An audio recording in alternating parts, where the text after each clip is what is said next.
Welcome. I'm your host, Matt, and you're listening to Homicidal Tendency. Join me as we explore the darker side of the rainbow, as we dissect the grit of queer true crime and the gore of our favorite horror flicks. It's scary, it's campy, and it's always killer. Today we have the overlooked case of the Bayou Strangler. Let's meet Ronald Dominique. By day, a harmless cane-using meter reader. By night, a Patti LaBelle impersonator with a dark secret. Over 10 years, he strangled 23 men, dumping their bodies across the Louisiana bayou while hiding behind a mask of frailty. We dive into this case of the Bayou Strangler, a killer who proves that sometimes the most dangerous monsters are the ones we laugh at.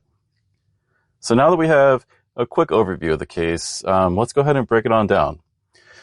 Ronald Dominique's childhood was defined by a stifling combination of poverty, isolation, and deep-seated sense of inadequacy that followed him from the cradle to adulthood. Born January 9th, 1964, in Thibodaux, Louisiana. He was the youngest of 6 children. His parents were poor laborers. The family struggled financially, raising 6 kids in a trailer park on the outskirts of town. This environment meant that Dominique had few resources or opportunities compared to his peers.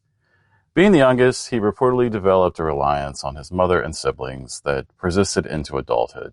He never truly left the nest per se, moving from his parents' home to living with his sister, always dependent on family for housing and stability.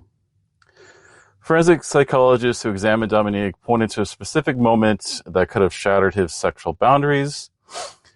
Allegedly, as a child, Dominique looked through a window of his family's trailer and witnessed his mother having sex with her own brother, his uncle. This impact, experts believe the moment destroyed all sexual boundaries for him, normalizing illicit and secretive sexual behavior from a young age. It also established a voyeuristic pattern that later developed into predation. Dominique attended Thibodaux High School, graduating in 1983. His time was miserable and formative in the worst way. He was relentlessly bullied. His classmates targeted him for 3 main reasons. He was overweight, he was short, and he was effeminate. They perceived him as soft and making him an easy target for homophobic bullying long before he was openly out. Teachers and peers described him as having a melancholy temperament. He didn't have a clique. He wasn't a jock. He wasn't a rebel or a scholar. He was simply there. Dominique realized he was gay during his late teens, but struggled to navigate his identity in the conservative environment of Louisiana Bayou. For someone being poor, gay, and socially awkward, Thibodaux offered few sanctuaries. There was virtually no visible LGBTQ+ community or support system in Thibodaux during the 70s and 80s. To find any semblance of a gay scene, one had to travel to New Orleans or rely on the few underground or discreet local spots, which came with the risk of exposure and ridicule.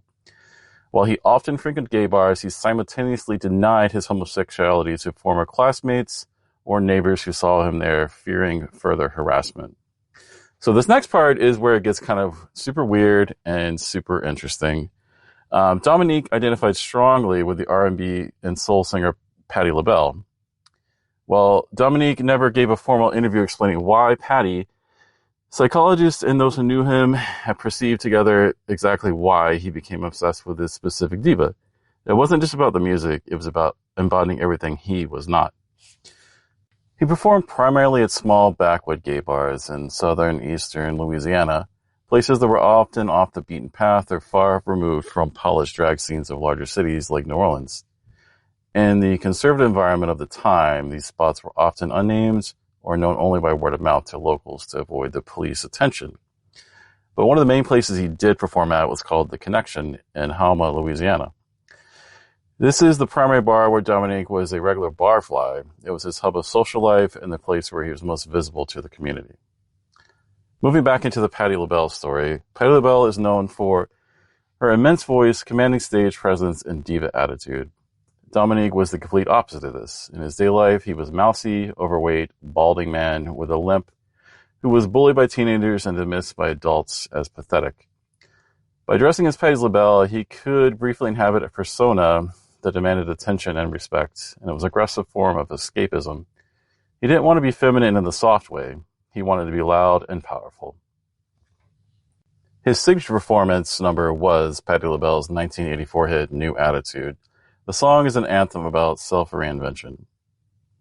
Witnessing a man who is spiraling into poverty and murder, lip-syncing to a song about positive self-improvement and confidence was a dark, tragic irony that the patrons noticed. He was desperately trying to convince himself and the audience that he was someone else. Dominique knew he could not pull off the glamorous drag of pageant queen. He was conventionally unattractive, and he didn't have the money for the expensive gowns. So Patti LaBelle's style in the 80s was often eccentric, with wild hair and theatrical outfits. This allowed Dominique to focus on the camp aspect rather than the realness. He often wore a specific wig and sequin outfit that he believed looked like her, though observers described it as looking cheap and ill-fitting. Despite his obsession, he was reportedly terrible at it. He did not have the rhythm or the charisma to pull it off. Patrons at the Connection did not watch him with admiration. They watched him with pity or amusement. He was a filler act, someone to chuckle at between the real shows. The image of his drag persona was sometimes undercut by his mode of transport. Because he was poor and often lacked a car, he sometimes arrived at these bar gigs riding a moped, which he reportedly won in a contest from McDonald's. Patrons would see him pull up, and they would jeer and cheer, "Here comes Miss Moped," which is a nickname that stuck with him. This rejection likely fueled the rage he later took out on some of his victims. When the wig came off, he was just Miss Moped again, and nobody. Murder became the only way he could feel power, and that he was pretending to have on stage. Some final thoughts on the Patti LaBelle drag and Miss Moped in general. He was kind of just reaching out to the community, something that he wanted to be accepted by, but was just met with rejection, which is definitely tragic and sad. But with that said, he was absolutely terrible at the drag. Looking at some photos I found online, it was absolutely ridiculous. So if you're interested, I will post those on the social medias for you to check out. Ronald Dominique's criminal history began over a decade before his first known murder in 1997. His rap sheet reveals a clear escalation from fraud and harassment to violence, including a chilling practice run that was legally dismissed. Long before his first violence, Dominique displayed a willingness to exploit vulnerable people. At the age of 18, he was arrested for embezzlement and check forgery. He created a fake business reportedly involving hydroponics and swindled a friend out of $25,000. The extra cool part of this, the friend who was desperately needed the money for his wife's dying medical care, Dominique manipulated this desperation for his own gain. Punishment, he served 60 days in jail for the crimes. Then in 1985, 3 years later, his behavior shifted towards a sexual gratification and control without physical contact. This crime, on June 12, 1985, he was arrested for telephone sexual harassment. Punished for that, he was fined $75. While minor on paper, the incident marked the beginning of his record of history of sexual deviant behavior. Then moving on to 1994, in May 1994, he was arrested for driving while intoxicated, a DWI, and the period concluded with increasing instability and reliance on alcohol. Then we get to 1996 and the near miss. The most significant red flag occurred just 1 year before his killing spree began. This incident is now viewed as a practice run by investigators. On August 25th, 1996, a young man jumped out of a second-story window at the home of Dominique, shared with his sister. Neighbors reported seeing the man partially naked and terrified, running down the street, screaming that Dominique had tied him up, raped him, and tried to kill him. Police arrested Dominique, charging him with forcible rape.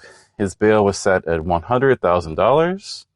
The case, however, never went to trial, since the victim was transient with no fixed address and prosecutors could not locate him when the court date arrived. Charges were dropped and Dominique was released. Significance is, had this case gone to trial, Dominique would likely have been incarcerated long before his first murder in 1997.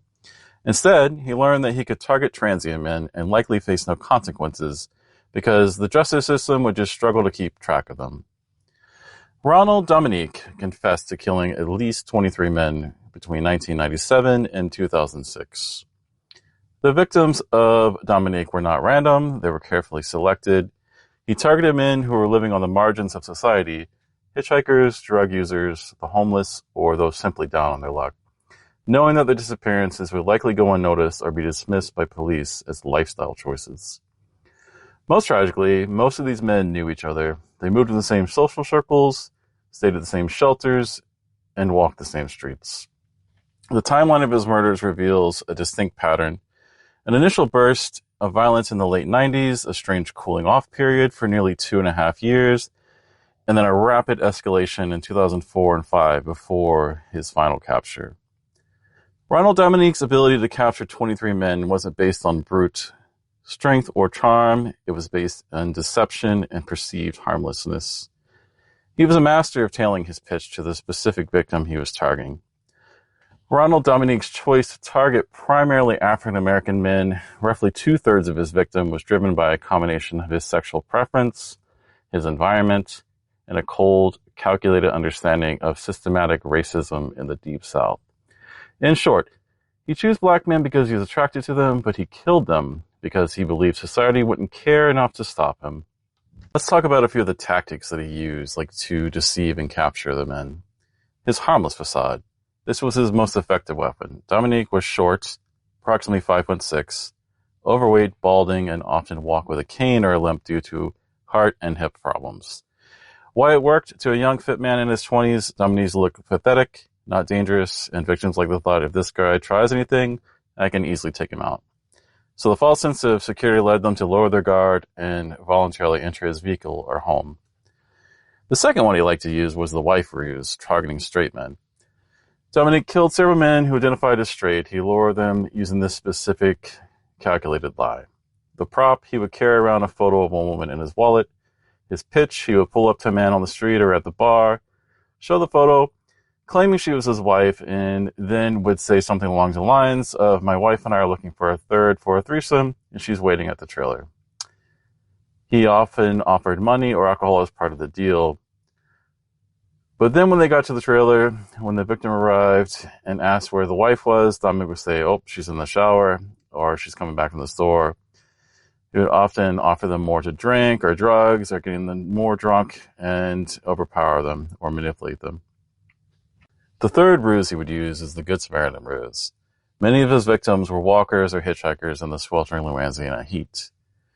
Dominique would pull over his truck, the one that he used for work, making his presence on the road normal, and simply offer a ride. For many men, refusing a ride in the 90-degree heat from a seemingly nicer older man didn't make sense. Once they were in the car, he would convince them to stop by his trailer for a quick drink, some food, or to pick something up. The next ruse, the party ruse he used for gay men. Dominique was a regular at bars in Halma and New Orleans, where he was known as a barfly. Toward the end of the night, he would approach men who were not ready to go home, and he would promise them that they could party at his place, offering more alcohol and drugs. Or, for younger men, he would offer money. He would bluntly offer cash for sex because he was known in the community. He wasn't viewed as a stranger, which reduced the perceived risk. And then we move on to the bondage trap. So once he got him wherever he wanted them to be, mainly getting them to the trailer, that was only the one stop, then he had to immobilize them. So once at the trailer, he wouldn't attack immediately. He would suggest a sexual game involving bondage. Because he looked so physically weak, many victims likely agreed to be tied up thinking they were in control, and that it was just role play and they could break free anytime they wanted to. But in reality, once the knots were tight, Dominique's demeanor was shifted instantly, and once he had them tied up, he was the master. He owned them. And now let's talk about where he did most of his dirty work. He hunted in specific environments, specifically the Connection, which was in Houma and Jefferson Parish. And then he would also hunt the roads, prowl for highway connections to Thibodaux, Halma, and Kenner, looking for men walking alone.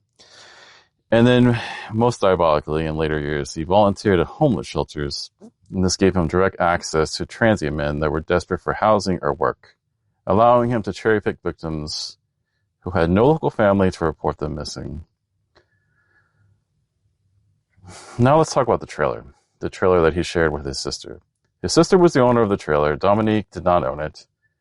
He was a guest who paid a small amount of rent or help with bills. His sister worked long hours, often double shifts at a casino.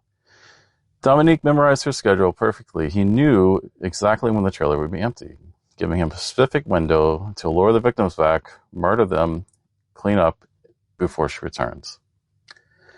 It's terrifying to note many of the murders happened in this small shared space. He was killing men in the same living room or bedroom where his sister would sleep or relax just hours later. Now you're going to ask, why didn't she know what was going on?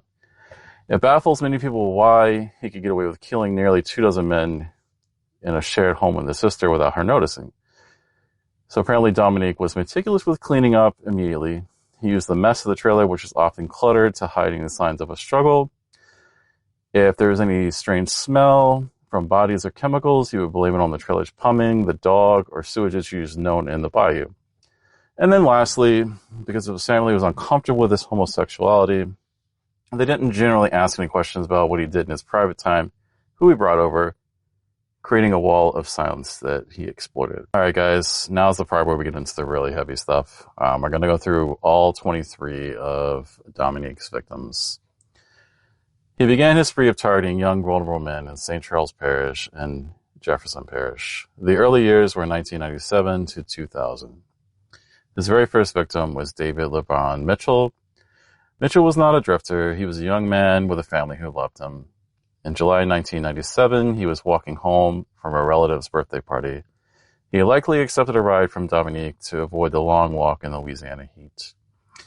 At this point, he was raped and strangled by Dominique with a soft ligature. He was then dumped in a ditch in St. Charles Parish. When the body was found in a ditch, there was no obvious signs of trauma. Strangulations sometimes leave few external marks with done with a soft ligature. The coroner ruled his death as accidental drowning, theorizing that he fell into the ditch and could not get out. This was contested by his father, telling police that his son was a strong swimmer and pointed out that his pants had been pulled down to his ankles, a clear sign of foul play and that authorities avoided at the time. So, I mean, clearly we're off to a bad start here. Like, the police are just not giving this any thought or putting any investigation into it. And it kind of keys into the whole long string that this guy goes through of killing all these people. Gary Pierre, 20, the second victim. Gary Pierre, found in December 1997 in St. Charles Parish. Unlike later victims who were found nude or bound, Pierre was fully clothed. There are no drugs in his system and no obvious external signs of trauma. Because he appeared peaceful, police struggled to classify his death as a homicide, delaying the realization that a serial killer was at work. Larry Ranson, age 38, the third victim. Ransom was found in July 1998, and this represents a turning point in Dominique's psychology.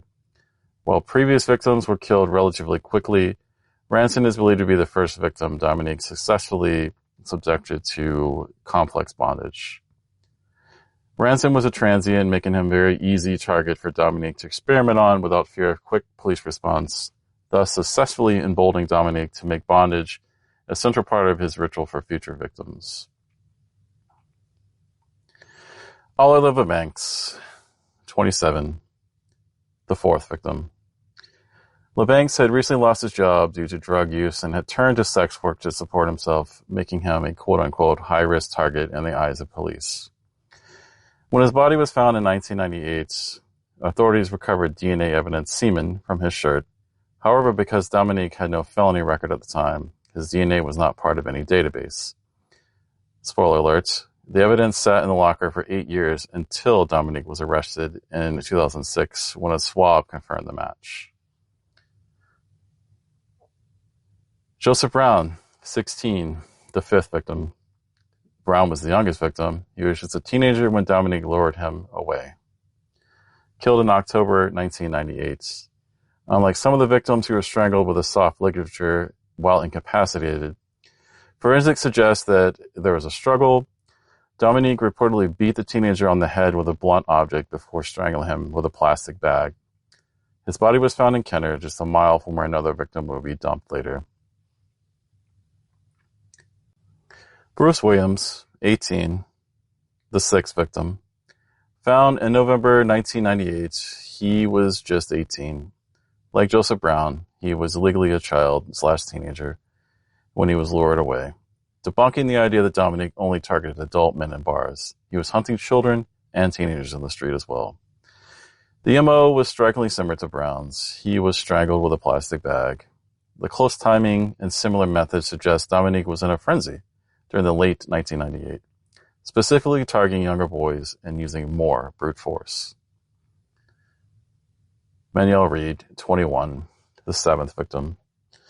Reed was a young man killed in May 1999. His death highlights Dominique's brazenness. He dumped Reed's body in a dumpster in an industrial zone in Kenner. Angel Mejia, 34, killed just a month later, victim number 8, in June 1999.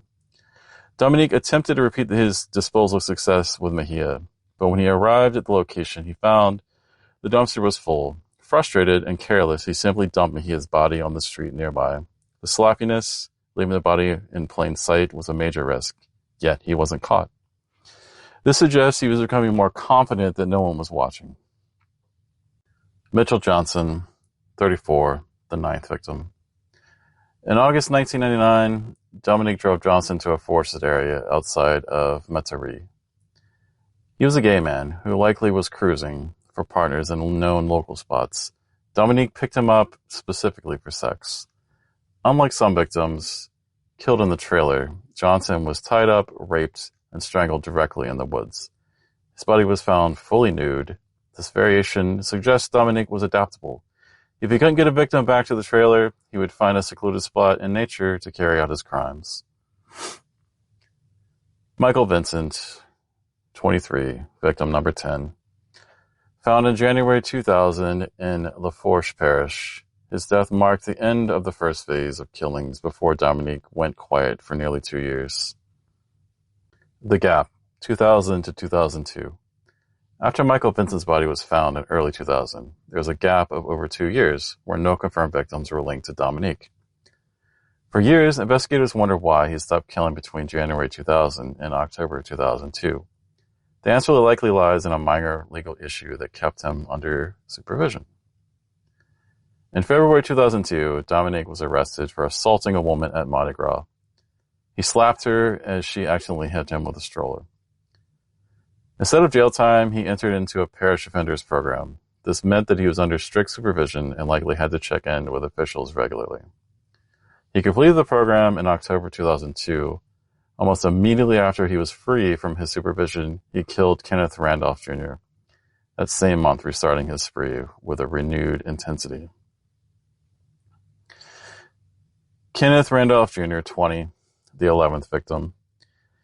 Randolph didn't have to go far to meet his killer. He lived in the same trailer park as Dominique. Dominique often used his non-threatening, pathetic persona to advantage with his neighbors, inviting them over for drinks or to watch TV. Randolph likely walked into the trailer thinking he was visiting a harmless neighbor. He was strangled, raped, and bound in Dominique's trailer and then dumped in a field in Lafourche Parish. 3 of Dominique's victims lived together in the same house, creating one of the most tragic storylines of the entire case. Anoka Jones, Leon Lorette, and Michael Barnett. Jones was the first of the trio to vanish. He was found murdered under an overpass. Because he was last seen with his roommate Lorette, police focused their entire investigation on him.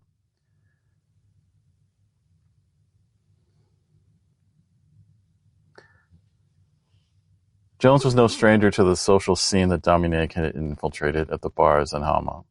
Because they knew each other from the scene, Jones likely got into the car willingly, thinking he was hanging out with a friend, or at least a harmless acquaintance. Dartell Woods, 19, victim number 13, often known as the asthma death. Woods was found in a field of reeds in May 2003, his bicycle dumped nearby.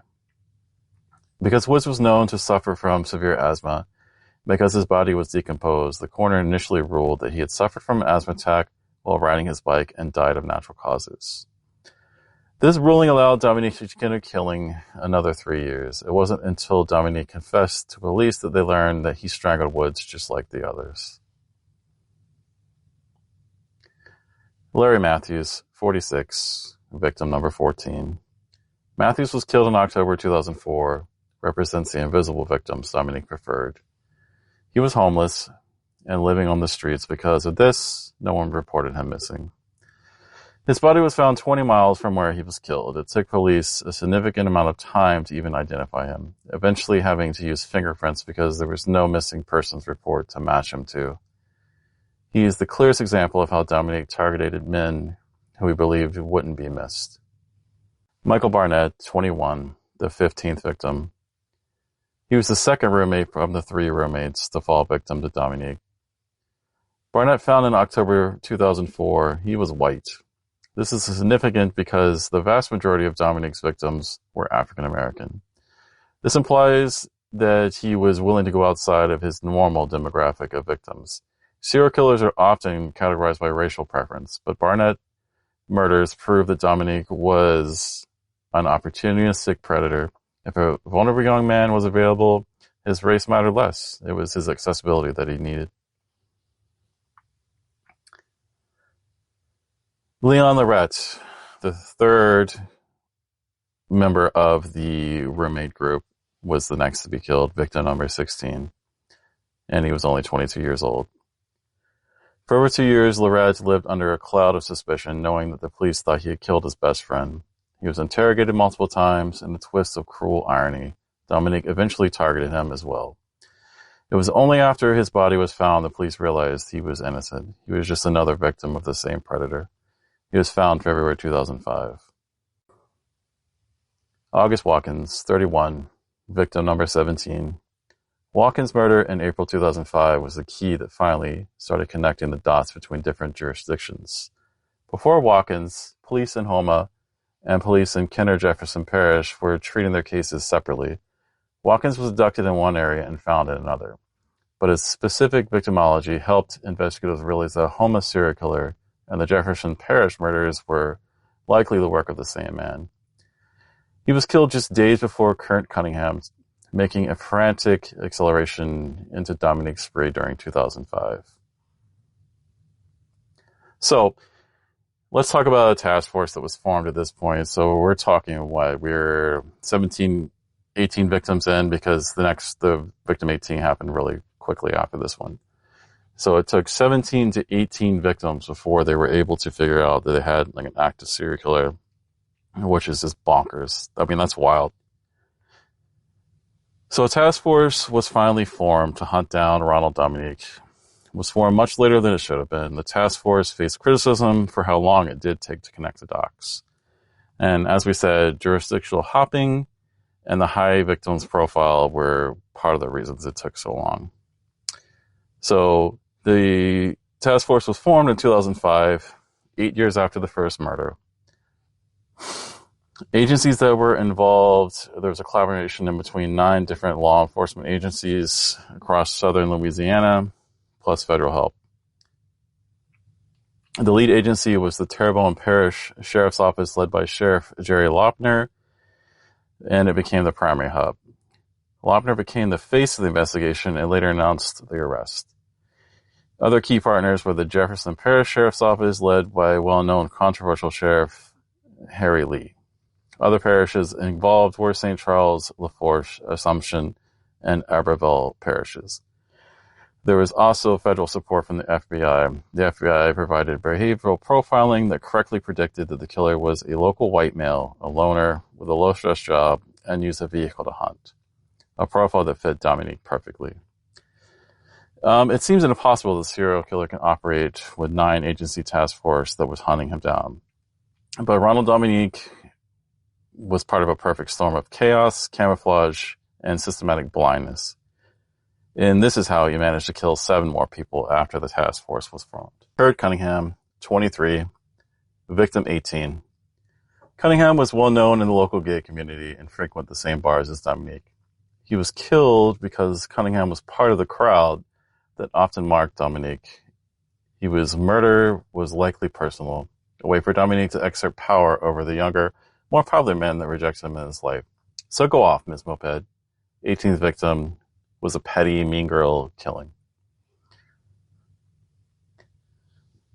Alonzo Hogan, 28, victim 19. The tragedy of this is Hogan disappeared in 2005. His death is particularly heartbreaking because he left behind a pregnant wife. His daughter was born just 2 months after his body was found. She grew up with never meeting her father, a direct result of Dominique's spree. His father, Thomas Hogan, who was very vocal with the press, he famously held up photos of his son to reporters to show that Alonzo was not just a statistic, but a beloved son and a father-to-be. Wayne Smith, 17, the 20th victim. Found in a canal in August 2005, his body had been in the water for days.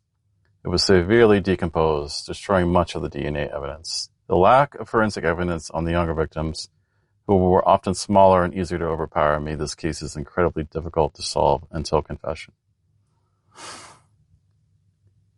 Charles DeVille, 40, victim number 20 on. DeVille was found in Assumption Parish in September 2005, just weeks after Hurricane Katrina devastated the region.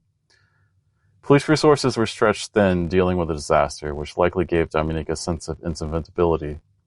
DeVille's death is often overshadowed by the massive loss of life from the hurricane, making him the hidden victim of the storm's aftermath. Nicholas Pellerin, 21, victim number 22. Despite the media narrative, these men were not forgotten. Several families fought hard to keep their names alive.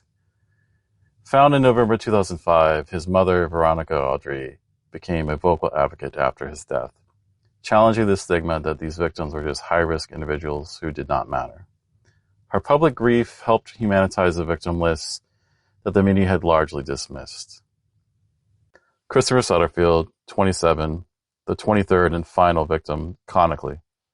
Sutterfield had traveled from Arkansas to Louisiana for work after Hurricane Katrina. He went missing in 2006. His remains were later found in Iberville Parish just 2 months before Dominique was arrested. The unconfirmed 24th victim, Ricky Wallace. Wallace vanished under circumstances strikingly similar to the other 23 men. He was known to move in the same social circles and frequented the same areas where Dominique had hunted. His body was found in a remote area consistent with Dominique's dumping techniques. Despite strong circumstantial evidence, Dominique did not name Wallace in his official confession. The spree of the Bayou Strangler ended in late 2006, not because of DNA evidence or the police manhunt, because one man managed to do what 23 others could not. He fought back and he escaped. While his name remains protected in public records, often referred to as the survivor or the informant, the details of his escape and the subsequent police action are known. So let's break it down. By late 2006, the multi-parish task force was desperate for a lead, but they had no specific suspect. At this point, the survivor was approached by Dominique, likely near a shelter or a known pickup spot Dominique used as a standard offer of money or sex or a ride. Dominique drove the man back to his trailer in Bayou Blue.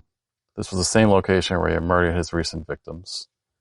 Once inside, Dominique attempted to initiate his ritual. He suggested they engage in bondage. He produced ropes or ties. This was a critical moment where Dominique usually took control. Unlike the other victims, who were either too intoxicated, too trusting, or taken by surprise, this man panicked and sensed the immediate danger. He refused to be tied up. A struggle ensued, and the man managed to physically fight his way out of the trailer and to flee the property. The most critical part of the story is not just the escape, but what the man did next. Victims of sexual assault, especially men in marginalized communities, rarely go to the police due to shame or fear of being ignored. This man, however, went directly to the authorities. He told the police about Ron, a heavy-set man who lived in the trailer park in Bayou Blue, who had tried to tie him up. He was able to guide the police to his exact location. The survivor's tip was the smoking gun that the task force needed. Police set up surveillance of Dominique's trailer. They watched him for several days, confirming he matched the physical profile that he was overweight, a white male, and walking with a limping cane. On December 1st, 2006, police followed Dominique to a homeless shelter in Halma. When the police approached him, Dominique did not fight. He reportedly just seemingly resigned. When they brought him in for interrogation, he waived his right to an attorney and almost immediately confessed. Within hours of the confession of the murders, providing details that only the killer would know, such as a specific knot used to tie the victims and the exact location of the bodies, had never been found. The arrest. On December 1st, 2006, police followed Dominique to a homeless shelter in Halma. When police approached them, Dominique did not fight. He reportedly seemed to just resign. When they brought him in for interrogation, he waived his right to an attorney almost immediately. Within hours, he began confessing to the murders, providing details that only the killer would know, such as specific knots he used and where the bodies were exactly located. During his confession, Dominique provided a chilling insight to why he killed, which differed from sexual sadism of other killers like Dahmer. Terrebonne Parish Sheriff Jerry Lochner noted that Dominique was acutely aware of his low status in the world. He told police that on the street, he was a nobody, but once he had a victim tied up in his trailer, he had the power. They were his. Dominique claimed he killed the men because he was terrified they would go back to jail.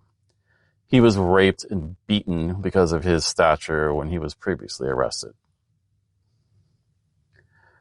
The aftermath of the Ronald Dominique case was defined by a quiet but definitive legal conclusion, a mix of relief and frustration for the families, and a lingering sense of what if regarding the missed opportunities. Instead of a high-profile trial that would have forced families to relive the graphic details of the murder, the case ended with a plea agreement. On September 23, 2008, Ronald Dominique pleaded guilty to 8 counts of first-degree murder, although he confessed to the 23 killings. Prosecutors focused on the 8 strongest cases with the most forensic evidence to ensure a conviction. In exchange for the plea, the state agreed to not seek the death penalty. He was sentenced to 8 consecutive life terms, plus additional years for rape convictions, without the possibility of parole. In the judge's words, Judge Randy Benincourt made sure that the sentence was ironclad, ensuring Dominique would never have life out of prison again.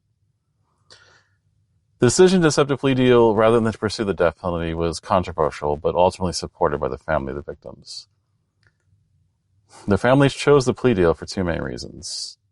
A death penalty case could have dragged on for decades with mandatory appeals. They wanted him gone and forgotten immediately. Also, a trial would have made the graphic sexual nature of the crimes public record, potentially subjecting the deceived loved ones to further scrutiny or victim blaming regarding their lifestyles. Despite the agreement, emotions were raw. During the sentencing, family members were allowed to give victim impact statements. Some wept, while others cursed them. One mother famously told him, "You're not a man, you're a monster." There is some light that came out of this. The case exposed a massive flaw in Louisiana policing. We'll call it linkage blindness. Because Dominique had dumped bodies in different parishes, individual sheriff departments treated them as isolated incidences for years. There was no centralized database effectively tracking similar ills across parish lines. The formation of the multi-agency task force created a blueprint for future cooperation. It forced the independent, often territorial sheriff offices of southern Louisiana to share intelligence on unsolved homicides. You may ask, where is the good old Miss Moped now? Ronald Dominique is currently incarcerated at the Louisiana State Penitentiary, Angola. Now in his 60s, he has reportedly suffered from various health issues, including heart problems, which he has had ongoing. He remains one of the most prolific serial killers in U.S. history. Yet he rarely gets mentioned in the same breath as Dahmer or Gacy, likely because his victims were marginalized and his quiet plea deal prevented a media spectacle. The family of Ronald Dominique's victims have had a unique and painful challenge, memorializing men whose society and the media at large wanted to ignore. Because there was no national outcry or high-profile trial, there's no official physical monument, no plaque, no statue, no park dedicated to the Bayou Strangler's victims. Instead, families have had to create their own forms of memorialization, often through advocacy, art, and the refusal to let their loved ones be defined solely as drug addicts or transients. Unlike the victims of Dahmer or John Wayne Gacy, there has been no major Hollywood dramatization, no Netflix original, and no national foundation set up in their name. The absence of these things is a stark reminder of marginalization they faced in life. Their families have largely carried the burden and remembrance on their own. There is one film, the documentary, Bayou Blue, is arguably the permanent public memorial for these 23 men. And that, my friends, is the case of the Bayou Strangler. Thank you for joining me in the dark.